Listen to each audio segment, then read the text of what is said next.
Grand 4, l'éternel retour. 1.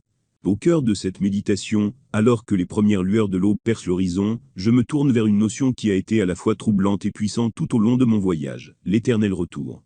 Tout ce qui advient, reviendra éternellement, chaque instant, chaque pensée, chaque sentiment sera répété infiniment. L'éternel retour est une spirale de temps qui défie la linéarité de nos perceptions, c'est en cela que c'est un concept difficile à appréhender. Pourquoi revivre encore et encore? Quelle signification cela confère-t-il à notre existence fugace? Dans ma quête de sens, je me tourne vers cette idée, je cherche à en extraire le jus d'une vérité encore plus profonde. L'éternel retour est un appel à la responsabilité, à la prise de conscience de l'impact de nos actions et de nos choix. Si tout ce que nous faisons revient éternellement, alors chaque action a une résonance qui se prolonge dans l'infini. Cela nous invite à agir avec intention et attention, à cultiver une éthique qui transcende notre propre existence immédiate. Et si l'éternel retour était aussi une célébration de la beauté de l'instant présent, si chaque instant revient éternellement, alors il est impératif de savourer chaque moment, de le vivre avec une intensité renouvelée. L'éternel retour ne signifie pas la répétition monotone, mais plutôt une danse éternelle, où chaque mouvement est unique et précieux, auquel il faut acquiescer. Vivre parfaitement l'éternel retour, c'est éprouver de la joie même dans la souffrance. Je pourrais danser même sous la pluie, dans la boue, avec les jambes coupées, et qu'est-ce que je rirais? Alors, ai-je vécu chaque instant, avec la conscience que je le reverrai, que je le revivrai? L'éternel retour, dans toute sa complexité, me chante que la vie est une œuvre d'art en perpétuelle création. Alors que le soleil se lève, je reste plongé dans cette contemplation. L'éternel retour, une perspective qui peut changer la façon dont nous vivons nos vies, une symphonie complexe qui résonne au cœur de chaque moment.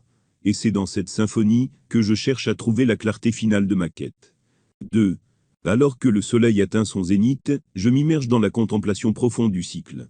Chaque mort est suivie d'une naissance, chaque fin est le prélude à un nouveau commencement. La mort, avec son voile obscur, est un rappel inéluctable de la fragilité de la vie humaine. Je me tiens face à elle avec une résolution nouvelle. La mort n'est pas une négation de la vie, mais plutôt un passage vers une autre forme d'existence, une autre forme qui ne nous regarde plus, lorsqu'on parle de totalité, mais qui est encore nous, lorsqu'elle est partielle. Elle est le rappel que chaque instant est précieux. La renaissance dans le contexte de l'éternel retour n'est pas un retour à la vie, arrêtez donc de vous enivrer des arrière-mondes. C'est bien plutôt le renouvellement de l'âme, la possibilité de transcender nos erreurs passées et de créer de nouvelles voies vers l'authenticité. La mort et la renaissance, dans toute leur complexité, me rappellent que chaque instant est une opportunité d'évoluer, de grandir, de créer. Ici, maintenant, je me tiens entre les piliers de la mort et de la renaissance. Ainsi, les ténèbres de la mort ne sont plus effrayantes. La lumière de la renaissance ne brille pas simplement sur le futur, elle révèle les possibilités enfouies dans le présent. Je réalise alors que la mort et la renaissance sont les clés qui ouvrent la porte vers l'accomplissement ultime de l'éternel retour. Elles me guident vers le dernier acte de ma quête, où les cycles de la vie et de la mort se fondent en une harmonie mystique, où la danse de l'existence continue à travers l'infini. Après tout, il faut savoir mourir au bon moment. J'explore la philosophie pratique comme moyen d'atteindre un bien-être authentique et profond à travers l'acquisition de l'autonomie de la pensée. Et j'ai besoin de vous pour continuer cette aventure. Alors voici comment vous pouvez m'aider. Vous pouvez me faire un don via Patreon et Tipeee, et chaque contribution compte. À savoir que si vous me faites un don via Patreon, vous obtiendrez du contenu exclusif, notamment mon petit guide de rhétorique, gratuitement. Vous aurez aussi accès gratuitement à plusieurs contenus de ma boutique Patreon.